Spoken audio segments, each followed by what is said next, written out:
Hello, friends of the IDF, and welcome to this Thanksgiving Eve briefing.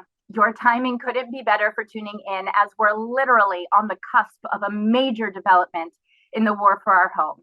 If you're joining us, I know it's because I'm sure you're full of questions, cautious optimism, and trepidation about the forthcoming days, namely the temporary ceasefire and partial hostage release in exchange for imprisoned terrorists. We could discuss this topic for hours, but we only have our expert guests for a few brief minutes, so let's get to it. Today we'll be speaking with IDF spokesperson Major Libby, and then with FIDF National Director, now embedded on the front lines with the IDF, Major General Nadav Kadan. The incredible Major Libby, we are so thrilled to get to hear from you at a time like this. We have so many questions for you, but to start, please give us the latest update on the forthcoming ceasefire and hostage release. Well, thank you so much for having me. This is absolutely certainly, I would say, a different update than what I've normally been updating you all over the course of this war. I'll start with the obvious development. Right now, within the military, we are waiting to receive sort of final confirmation from the government around a framework that has been discussed regarding a pause. And I think the terminology here is important. It would be a pause, not a ceasefire, for the coming days in exchange for the release of Israeli hostages. This is obviously a very big development, and within the military, we are really waiting to receive the final confirmation or the final green light on the political level. Throughout the day, these plans have been making their way sort of through the political channels within the court system here, and as those things work in a democratic country, and we're really waiting to get that final green light. What that would mean would be a pause for several days in which a number of Israeli hostages would be released, and in exchange, a number of Palestinian terror prisoners. And it's important, I think, here to also emphasize that this is not a sort of a same trade. We're not speaking here about civilians for civilians. These are Israeli civilians who are being held hostage now for 47, 48 days in exchange for Palestinians who have been found in the court system to be guilty of terrorism or suspicion of terrorism, but that would be the general framework here. We are certainly going to do whatever the government decides on this issue, and we do believe that the significant operational achievements that we have made thus far have enabled this framework to even come into being. So we're talking here about the destruction of 400 terror tunnel shafts is probably the best way to describe them, a figure that we just released today. We've also been, certainly in the last several days, exposing the use of Hamas of the Shifa hospital, and just the extent to which Shifa hospital essentially became a central node of Hamas and for their terror activity. We've been continuing to strike Hamas targets in the northern part of the Gaza Strip, and have targeted Hamas leadership, both at the more senior strategic level, and at the more junior operational level. So all of these accomplishments together have absolutely created the environment for this framework that is being discussed. And I think it's really important for us to emphasize that we are speaking here about a pause. This is not a ceasefire or any kind of agreement between any of the parties. And certainly once that pause is completed, the IDF will continue with our goals. And the goals here haven't changed. The goals of rescuing and recovering our hostages, and of making sure that Hamas has no capacity of ever committing acts of terror against Israelis. And we will continue to do that. We will use this opportunity to regroup and to plan the next stages of our activity against Hamas. And we've seen that the impact that these activities against Hamas have on the ground. And we absolutely will continue to do that. And we are assessing the situation operationally almost by the minute as things develop. And we're keeping our eye very much, and our eyes on the situation and our fingers on the pulse of what is going on. I also want to mention the situation in the north, because we're certainly, again, here also seeing increased attacks by Hezbollah into Israeli territory in the northern part of the country, both against Israeli civilians and against IDF targets.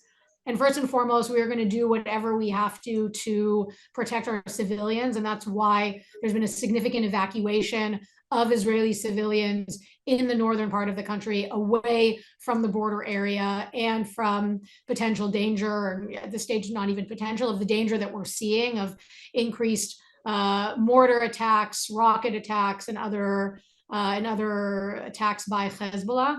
The IDF is responding aggressively towards Hezbollah attacks. And again, we are sending Hezbollah a message, both to Hezbollah and I think to Lebanon would be more appropriate, which is really to question for them if they want to risk the consequences and risk the price that they will pay if they continue to be involved in the attacks that we're seeing and continue to launch these attacks. And we have always said from the beginning that we think that for them, the answer is no, it is not worth it to them. But we also understand that there need to be some changes to the reality so that Israeli civilians will be able to return home, and will be able to return home living securely and safely in the northern part of the country. So the situation is one that is very much unfolding. And I'll wait for the questions, because I'm sure you will all have many about the developments around that framework. But it's a dynamic situation here, and I'm really happy to be able to be with you and to update you as I learn the information, and to share with you what we know as of now. Amazing. Thank you so much. I mean, already this is so enlightening, and I love that you're giving us news we can use. So we will adopt the language pause as we're having conversations around our Thanksgiving Day tables to ensure that the right message is being disseminated. That's super helpful. So thank you. One of the questions that we have, Friends of the IDF, we are so concerned about every single soldier. And can you explain to us, what does it mean? What does this pause mean for our soldiers? We presume that they will remain in Gaza, and what does it mean that the war is still happening? What if they come into contact with militants? Like how does this work in a pause? What will happen to our soldiers who are there? Of course. Well, I won't go into sort of too many operational deployment details, which I'm sure everyone can understand for the security of our troops. What will happen is that this will give our soldiers an opportunity to regroup, to look a few days ahead, for us to plan the next stages. Of course, we understand that we are still operating in the Gaza Strip, that Hamas is still there. So the vigilance, as always, remains at the highest level. And we're going to be monitoring the situation as it unfolds. And that is something that our commanders and our soldiers will absolutely be tasked with doing. And they will remain there and at the highest level of alertness and awareness as to what is taking place. And that will sort of, I think, be the guiding environment that they will be facing in the coming days. We know that in the past, in previous operations, I myself remember from Operation Protective Edge in 2014, that there were many declared, and in these cases, actual declared ceasefires that Hamas broke themselves. So we are always maintaining vigilance when it comes to Hamas. We know that this is a terror organization that wants to target Israelis, wants to target Israeli soldiers. So we will absolutely remain vigilant. And I think this really connects to the fact that this is a pause. This is not a ceasefire.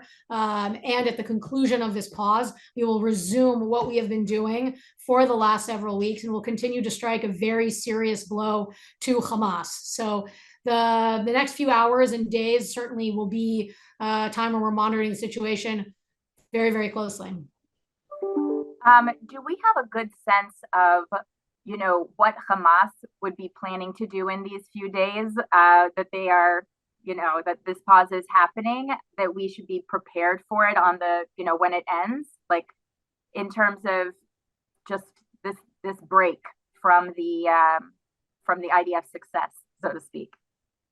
Well, there's always the risk that they'll use this time to also regroup, and that is exactly why we're identifying this as a pause. And this is why it's very clear that we will continue to target Hamas after this has taken place and monitor the situation very, very, very closely. But it's something that we can anticipate will happen, and then we're monitoring it, by the minute.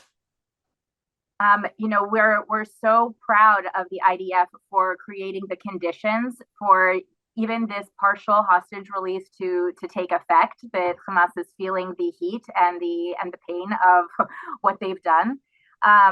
My question, and you may not be able to answer it, but I just wanted to ask, what will the IDF's role be in terms of the exchange? When the hostages are released, is there anything that you're able to share with us around that? So I don't have any specific information that I can share now. We are really still in the stage of waiting to get that confirmation on the political level, and the situation is one that is really developing by the hour here on the IDF's side. But we absolutely will facilitate whatever decision the government is going to make, and we'll do whatever part we're called upon to do in this. And certainly, I think in the coming days or the next time that we meet, I'll be able to share more updates around how that actually looks on the ground. But I'm here with you and really sharing, to a degree, as much as I can share now. And the information is sort of developing as we speak. 100%. And, I'm just asking because I'm sure our audience wants to know, but we understand that there's certain things that just can't be discussed.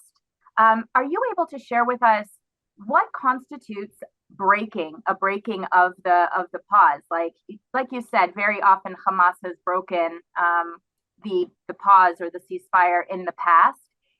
Would it be constituted by, there's been so many criminal acts in this war. Like, is it defined by rockets? Like, how is it actually defined? Yeah, I think it's a great question. I think instead of giving examples of what that could be, I would sort of reserve defining that and leave that to the political echelon. The political echelon will really have to decide what constitutes a violation of that. What I can say from the military perspective is that we are remaining extremely vigilant. We understand who we are dealing with. Certainly the last 40 some odd days have shown us that. And we'll do and operate as the government instructs us on this line. And I think it'll be more evaluated on a case-by-case basis in discussions that sort of go beyond the scope of the military. So we will, I'll leave that for the political level to decide, and we will be ready to respond as needed. Excellent. I totally understand that. When it comes to the soldiers, can you share with us, what is the spirit of the soldiers? When there's a break, it can also affect the soldiers, the adrenaline, the inertia that's been created. Can you share with us, how are the soldiers feeling about this pause? Well, I think I would zoom out for a minute and just speak about the general sense of purpose, focus, the really high sense of morale that soldiers are feeling in the activities against Hamas in the Gaza Strip. I'm sure everybody on the line is kind of well aware of the jokes around, there's a lot of Israelis, we have a lot of opinions, 2 Jews, 5 opinions. But I think really here there's a very clear consensus around why we are doing what we're doing. Unbelievable motivation of the soldiers to go after Hamas and really to protect all of our friends and families here at home. There's, I haven't heard anyone in a country with a lot of opinions and with, there's always robust debate on everything in this country. But I think there's a really a clear consensus around why we are going after Hamas, what the goals are, and just such a high level of morale. And it's hugely inspiring And I think everyone in this country is really feeling it, and it's strengthening and empowering. And I'm sure that it's going to keep inspiring the soldiers, and that they're going to keep feeling this, whether it's in the next several days and long term, as long as this is going to take. Absolutely. That's awesome to hear. One last question for you. If you can just, everyone on this call, most of the people on this call anyway, are heading into Thanksgiving. We're going to be meeting with our neighbors, meeting with our friends, meeting with our families. As you just expressed, lots of opinions I'm sure will be shared. If there's anything from your view that our audience can contribute to those conversations to communicate maybe something that you feel has been misrepresented about the IDF in the news, or something that you feel is important as we're, entering this, this pivotal part of the war for our home, what would you want people, if there's a few talking points that you would want us to be able to share to express the IDF's point of view? Because obviously, with the media out there, sometimes that perspective is portrayed inaccurately. Oh, wow. I could be here for hours answering this question. I'll try to be as succinct as possible as I can. I mean, I think the first is that, again, hopefully in the next couple of days, we're going to see hostages return home. But there are still hostages who are going to be being held by Hamas, and they should be released immediately, and we will not stop until they are home. And I think that's an important point to emphasize here. We welcome, of course, the release of any of them. That's so important, and I have no doubt that all of their families and friends here in the entire country is going to breathe a sigh of relief in knowing that some of them have returned home. But that does not mean that our mission is over. And we will do whatever we have to do and continue doing whatever we have to do so that every single one of them comes home back to Israel. And I would add here as well that we, in the last 40 some odd days, have been making an incredible effort to minimize the impact on civilians in the Gaza Strip. And I've been seeing myself, in traditional media, in social media, almost like a moral equivalency that is being presented between the actions of the IDF versus what Hamas has done. And there's just really no place for that moral equivalency.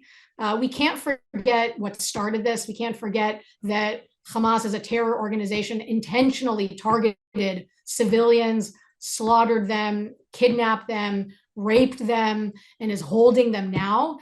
And a military that is really making unbelievable efforts to mitigate the impact on civilians in the Gaza Strip. Loss of life, civilian life on any side is tragic. That absolutely is not our goal, but that is absolutely Hamas's goal. That is what they are looking to do, both of their own civilians and of civilians here. And I think really being clear that this is not the same thing. That is almost making the argument that Al-Qaeda and the US military, that there's some equivalence between those. We know that isn't the case. I think any reasonable person knows that isn't the case. And surely here it's the same thing. There is no moral equivalence between the IDF and Hamas. And I think it's an important point that I would hope would be emphasized more clearly. Those are two excellent points that we can hold on to, and thank you for pointing those out, especially because you're absolutely right. And we've seen from the IDF just these incredible efforts, just because we're walking into those conversations to recount, like granting the safe passage for Palestinians to exit, areas that are dangerous, and all of the humanitarian aid and medical supplies. And despite Hamas, despite their efforts to steal those goods, and despite their efforts to close those passageways, just above and beyond. If you can speak a little bit to the danger that our soldiers have faced in those efforts, I think that would be something that, even at their own risk, the soldiers are doing this. Can you just share with our audience what that looks like for them? They announce absolutely they're going to be striking. Absolutely. I mean, when we have sent out a message to civilians in the northern part of the Gaza Strip, really since the early days of our response to Hamas's attacks on October 7th. And the message was move to the south, move from the northern part of the Gaza Strip to the south. And then we saw Hamas really preventing the movement of their own civilians from the northern part of the strip to the southern part of the strip. And we saw this in a few ways. We saw Hamas put explosives along the routes from the north to the south. We saw them put actual large concrete blocks to prevent the movement, of civilians. And then it became very clear to us that the only way that we could make sure that civilians were able to safely evacuate from the northern part of the Gaza Strip to the south would be for the IDF to secure these corridors. And that is exactly what they are doing. And, it's almost something that is boggling to imagine that Hamas, as the sovereign power in the Gaza Strip, as the party that is responsible for the safety of civilians in the Gaza Strip, not only is not facilitating the safe passage of their own civilians to the southern part of the strip, but is preventing them from doing so. And it's actually the IDF that is securing those routes. And as you said, they're doing it at the risk of being struck by Hamas terrorists.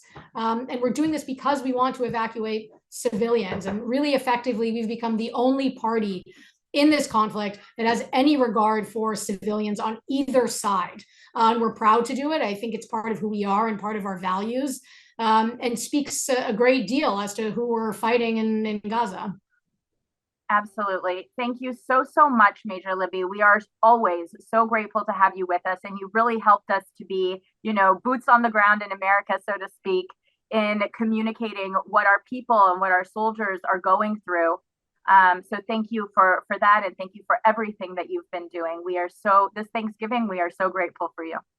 Thank you, and happy holidays to everyone. Thank you very much. Thank you.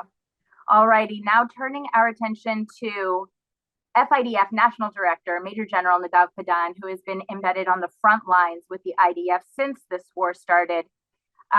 Major General, can you please tell us, we just heard from Major Libby coming from the front lines. Can you elaborate on the feeling that the soldiers are having walking into this pause? What is the mood on the ground?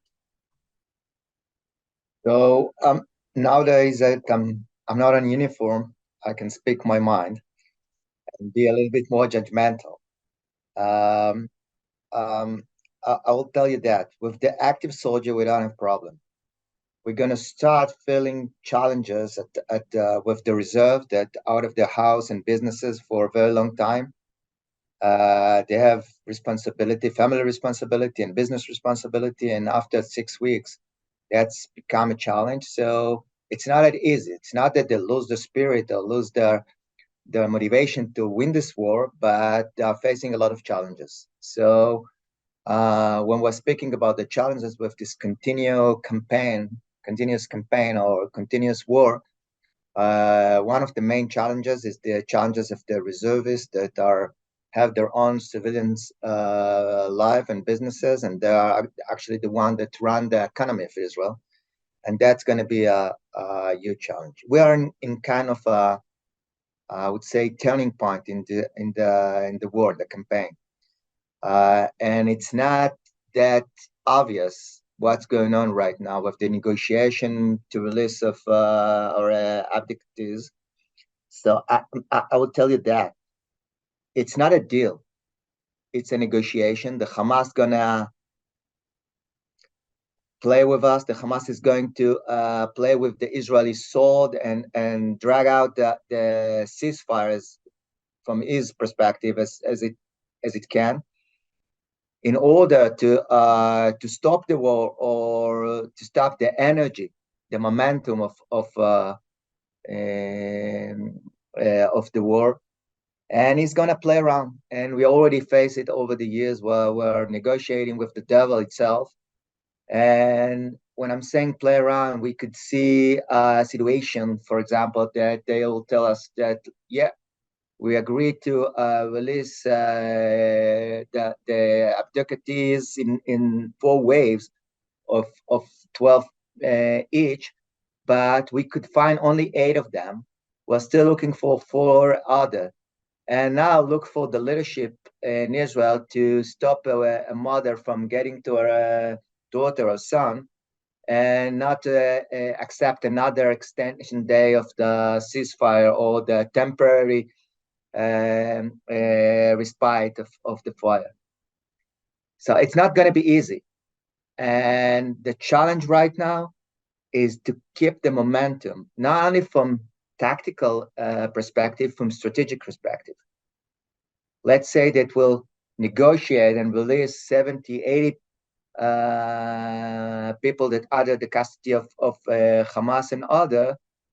And now let's explain to the world, let's try to explain to the world why we are continue with this operation and open fire again after everybody got ready to have different kind of negotiation or war.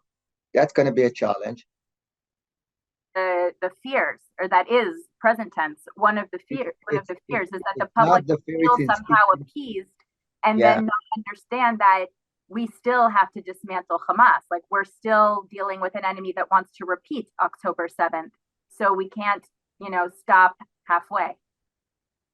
Yeah, it's easy to say, and it's very complicated to establish, to run, especially after I mentioned the challenge with the reservists. I spoke about 6 weeks. Imagine that they will have to be with them for another 6 weeks or another 8 or 12 weeks. It's not that simple. Really not simple. Not from the Israeli perspective, and not from the world, the international perspective, and the way that the Western world want to see this war coming to an end. People want to have a clean war, and that's not part of the situation of the Middle East.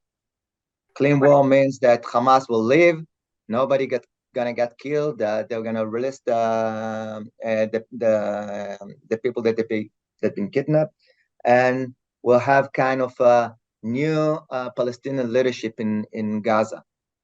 That's a dream that one part of the reality of the Middle East, unfortunately. And we'll have to work on it for the next, let's say, 10, 12 months. And from tactical perspective, the IDF already took over, occupied in a way the north part of Gaza Strip, the area north to the Gaza River, the city of Gaza and the town surrounding it. We have few neighborhoods that only surrounded at the center of Gaza City and at the town of Jabalia. If the agreement, the negotiation will come to a situation that will have to temporary respite of fire, the idea will have to move backward, right, like 2-3 neighborhoods to line that it can protect itself. Right. Now we have to understand that there is another tense that we have to keep in our mind, that while breaking and destroying the Hamas ability to control from the very beginning of the war, and we ask them to take responsibility. That's something that are not working together. Mm-hmm. And they will use it. They will say to us in a day or 2 days from now, look, you destroy our communication system. We could not send the information to this platoon or that battalion. And unfortunately, he opened fire without our permission. Uh-huh. So the IDF have to be ready to deal with the devil. And the meaning of it is they have to be ready to deal with attempt to attack our forces, to attempt to kidnap soldier. Just to keep in mind, in 2014, the soldier that been kidnapped in Givati Brigade were at the time that we were stopped our firing. It was a temporary ceasefire at the time. Right. So I think that's, we already faced it in the past. That's exactly what's going to happen. Sorry? That's one of the, I was going to say, I think that's one of the questions and the fears about the pause is that, we don't, like, we're afraid that they'll use this pause to trap soldiers who are in Gaza, who have to remain in Gaza. We've seen that they've tried to trap soldiers once they knew where, because of the advance notice that the IDF provided to civilians, they knew where the IDF was planning to go. And it's a big fear that they're going to use this time to try and, God forbid, trap our soldiers. Yeah, but you have to remember that when it comes to our soldiers, the order is to hold the fire as long as the other side, our enemies, are not open fire against us. So once the terrorists going to open fire, I'm speaking about from tactical perspective. Mm-hmm. If local terrorists will open fire against local forces of the IDF that are inside Gaza City, the responsibility of the soldier gonna be to respond and to kill those terrorists. It's as simple as that. Right. The issue gonna be that, and the problem not gonna be with those local attempt to attack our forces, but with the way that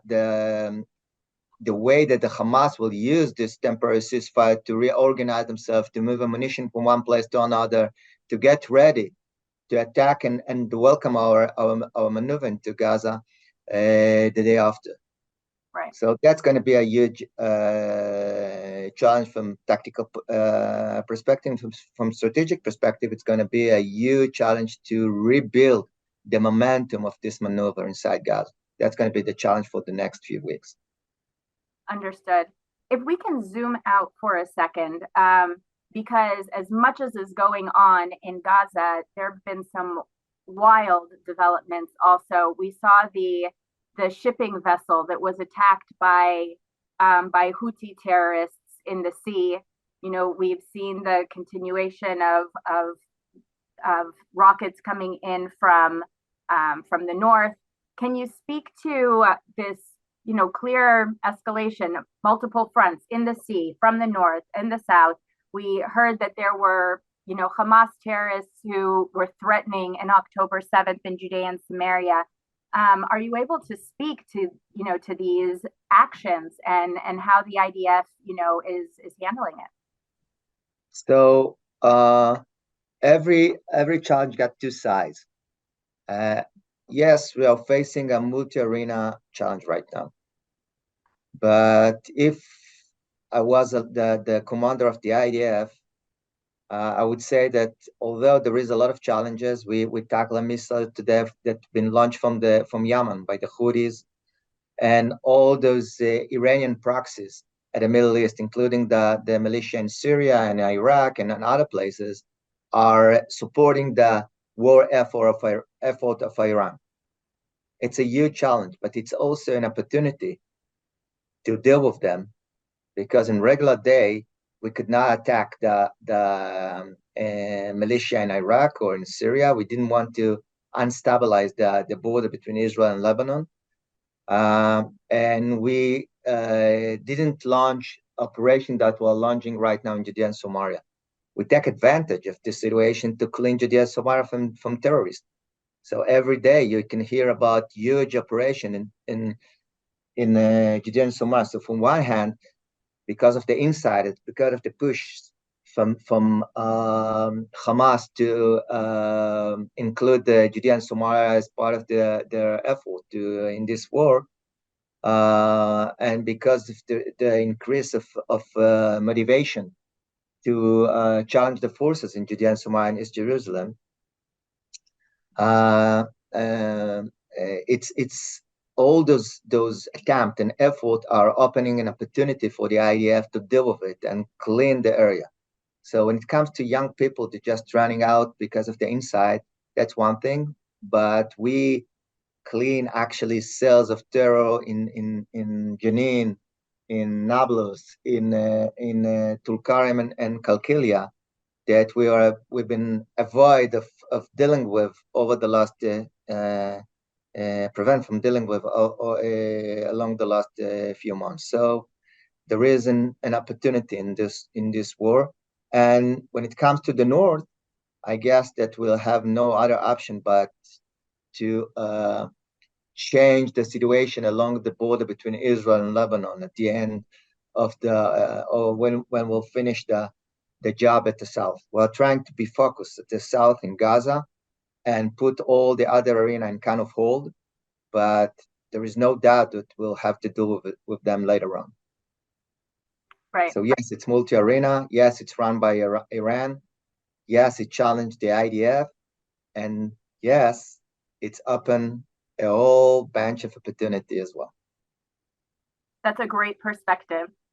Before we sign off, I want to ask you the same question that I asked Major Libby, which is that, as you know, Friends of the IDF in America are headed into their Thanksgiving weekend. There's going to be a lot of conversations, undoubtedly.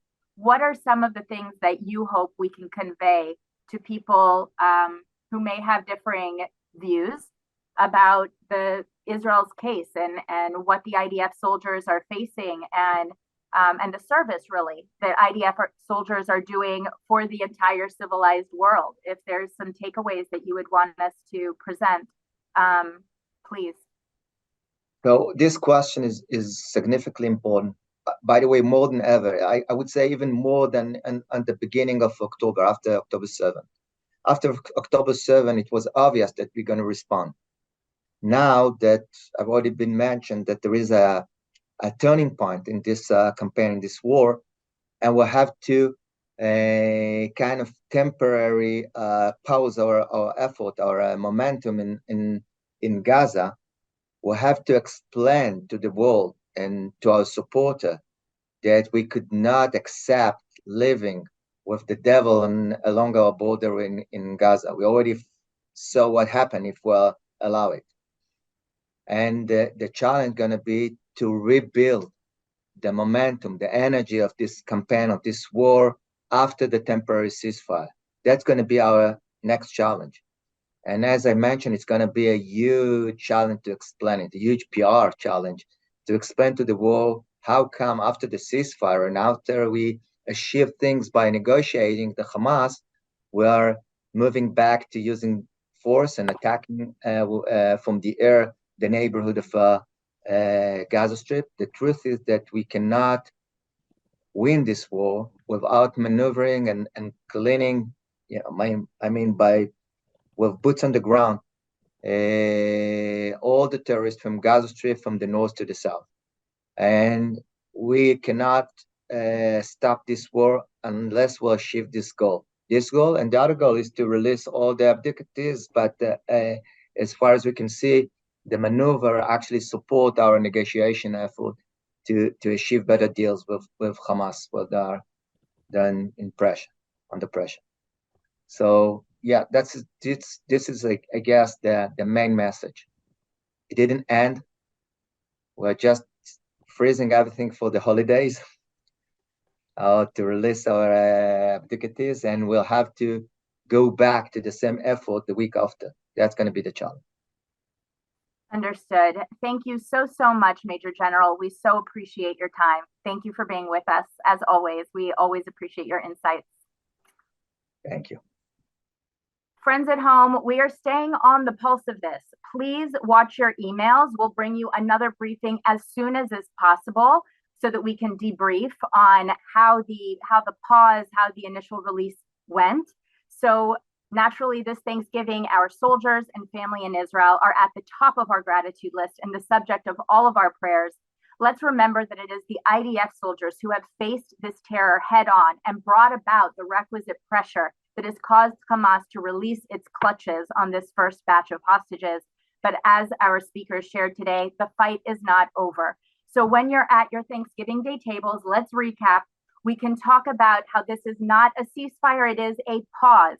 We can talk about the extraordinary ethics of the IDF soldiers and how they are the only ones concerned with human life on both sides of the conflict.